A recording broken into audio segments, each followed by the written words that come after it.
Se o seu negócio fosse um navio, ele estaria navegando firme em mar aberto, com o destino certo, bússola ajustada, ou estaria à deriva, à mercê da próxima tempestade? Agora imagine que esse navio não é uma metáfora distante, mas a sua própria vida profissional, o seu sustento, o futuro da sua família. E é nesse momento que a pergunta muda de tom. Você é o capitão ou o passageiro desse destino? No mundo dos negócios, ou você segura o timão ou acaba sendo levado pela correnteza. E é justamente aqui que entra a história de um homem que, contra todas as probabilidades, decidiu ser capitão.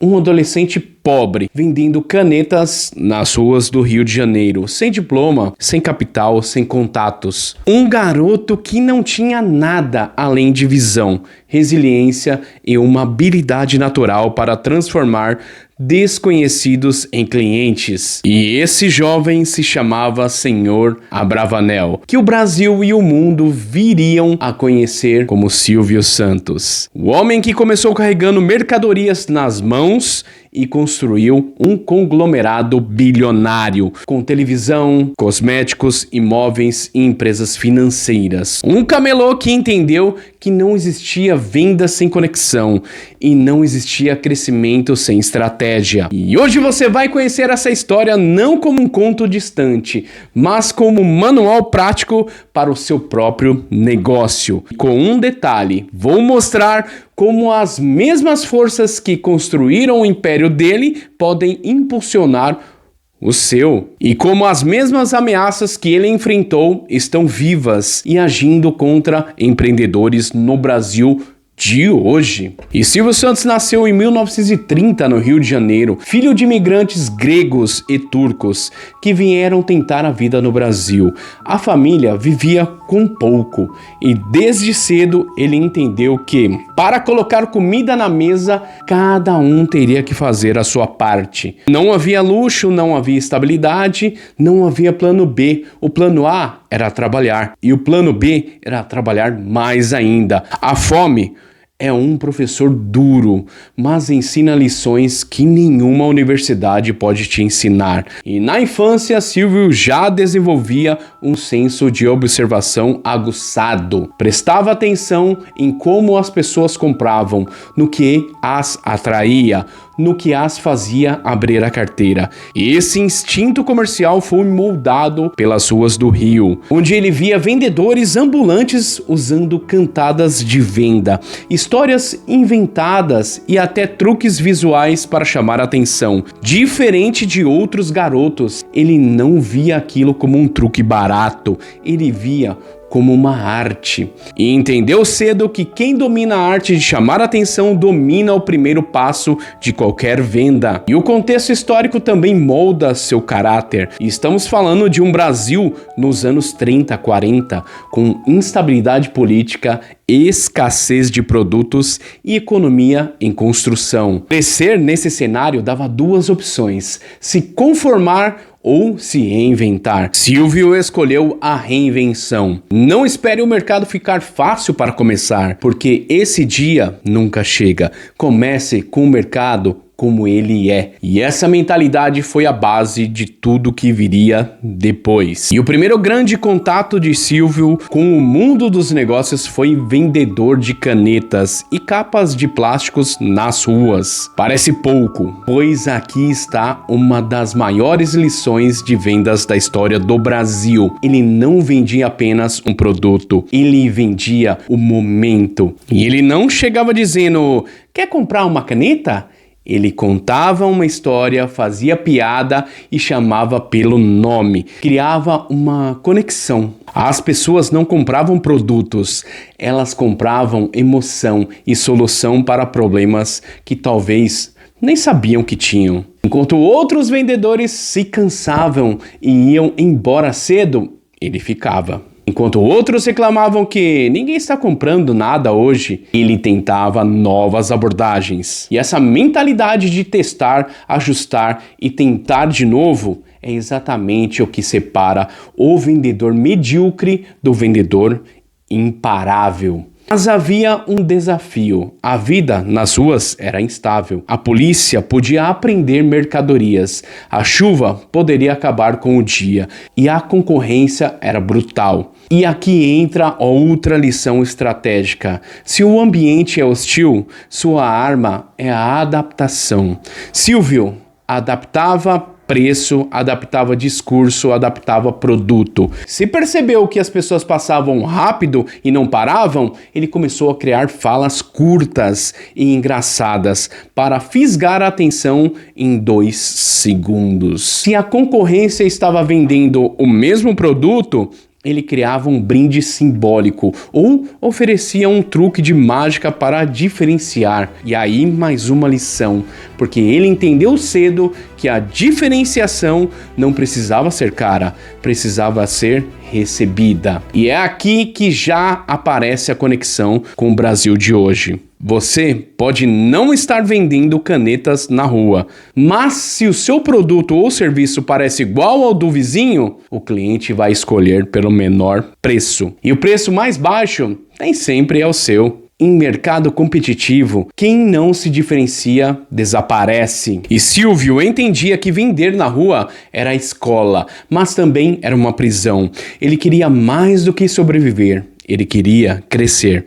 O salto aconteceu quando percebeu que a sua habilidade de chamar atenção podia ser multiplicada em outro meio, o microfone. O rádio da década de 40 e 50 era a grande vitrine de talentos no Brasil. E ali, em meio em transmissões esportivas, músicas e programas de auditório, estava um espaço para quem sabia entreter. E Silvio entrou de forma quase acidental, ajudando a carregar o equipamento e fazendo bicos nos bastidores. Mas não demorou para alguém notar que aquele jovem tinha voz e presença. Às vezes, a oportunidade não bate na sua porta, ela passa na calçada e você precisa correr atrás. O rádio abriu as portas para uma nova percepção. Se na rua ele vendia para dezenas por dia, no microfone podia alcançar milhares de pessoas em poucos minutos. E essa escala mudou tudo.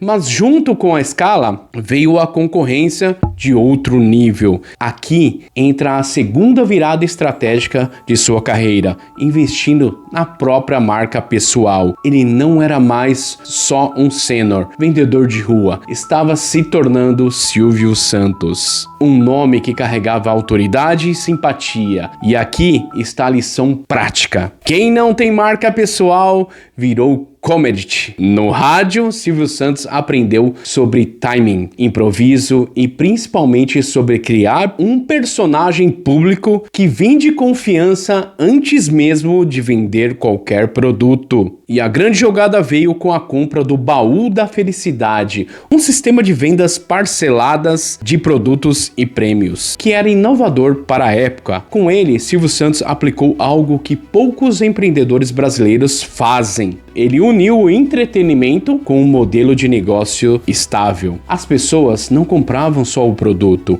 elas compravam o sonho, a expectativa de ganhar algo maior. E vender um sonho é mais poderoso do que vender qualquer produto. Ele usou o seu espaço no rádio e depois na TV para promover o baú. Transformou o sistema de crediário em um fenômeno cultural. E a estratégia é criar um ciclo de mídia e produto que se alimentam mutuamente. O produto financia a mídia vende o produto. Essa visão permitiu que Silvio começasse a financiar sua independência empresarial. Enquanto outros comunicadores dependiam das emissoras, ele começava a construir a sua própria máquina de geração de receita. Esse é o ponto em que muitos empreendedores erram.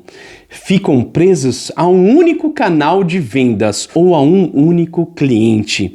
Quem tem apenas uma fonte de renda está sempre a um passo do caos. Silvio Santos estava aprendendo a multiplicar canais. Em 1981 nasceu o SBT, Sistema Brasileiro de Televisão. A jogada foi ousada: entrar em um mercado dominado por gigantes como a Globo, Para qualquer analista na época, isso era quase suicídio comercial, mas Silvio sabia que não precisava ganhar em todos os campos, precisava encontrar um espaço desocupado e dominar ali. Sua estratégia foi clara: programação popular, preços competitivos para anunciantes e proximidade com o público. Então, não tente ser melhor em tudo, tente ser diferente em algo que importa. O SBT apostou em programas de auditório, novelas mexicanas baratas, infantis carismáticos e campanhas publicitárias acessíveis, enquanto a Globo mirava elites e grandes produções. O SBT mirava a casa comum, o telespectador que queria se divertir sem formalidades. Resultado, em poucos anos, o SBT não só sobreviveu, como se tornou vice-líder, com temporadas em que chegou a ameaçar a liderança. O maior trunfo? Ele controlava a vitrine onde anunciava seus próprios produtos. Ele não alugava espaço, ele possuía o espaço. Com a TV consolidada, Silvio expandiu para cosméticos, a Jequiti, hotelaria, imóveis e até um banco. Cada momento tinha o mesmo padrão. Encontrava setores aonde pudesse usar a mídia como alavanca. A Jequiti, por exemplo, não entrou para competir diretamente com os gigantes em preço ou distribuição. Encontrou a estratégia de marketing agressiva na TV aberta e um sistema de vendas diretas que aproveitava redes pessoais. Negócios não são feitos apenas de produtos, mas de canais estratégicos de distribuição. E esse é um ponto que muitos empresários ignoram. Você não precisa ter o melhor produto do mercado, precisa ter o melhor canal para chegar no seu cliente.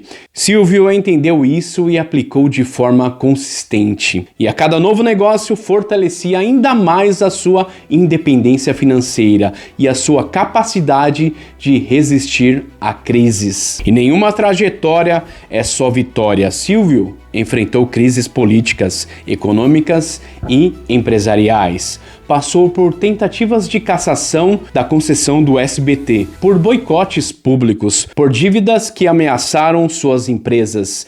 Em cada momento, sua reação foi estratégica: cortar custos rapidamente, reposicionar programação, negociar diretamente com credores e governo. Empresário que não sabe cortar na carne não sobrevive. Um exemplo marcante foi durante a crise econômica dos anos 90, quando precisou vender parte dos seus negócios para salvar outros. Ao invés de insistir no que estava sangrando, ele concentrou forças no que ainda tinha potencial de crescimento. E essa frieza para tomar decisões duras é rara, é essencial. E Silvio sempre cultivou proximidade com seu público.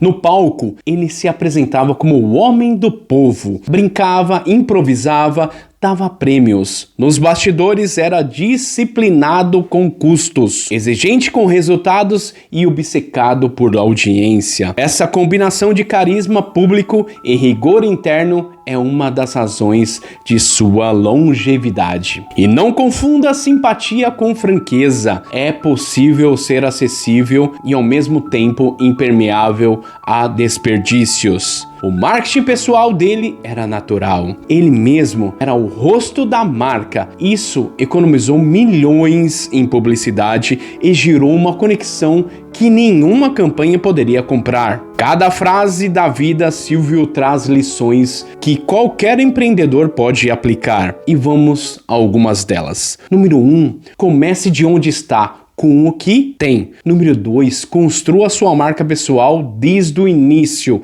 E número 3, diversifique canais de venda. Número 4, use marketing como alavanca, não como gastos. Número 5, não hesite em cortar o que não funciona. E número 6, esteja pronto para se reinventar quando o cenário mudar. O sucesso deixa pistas e ignorá-las é escolha sua.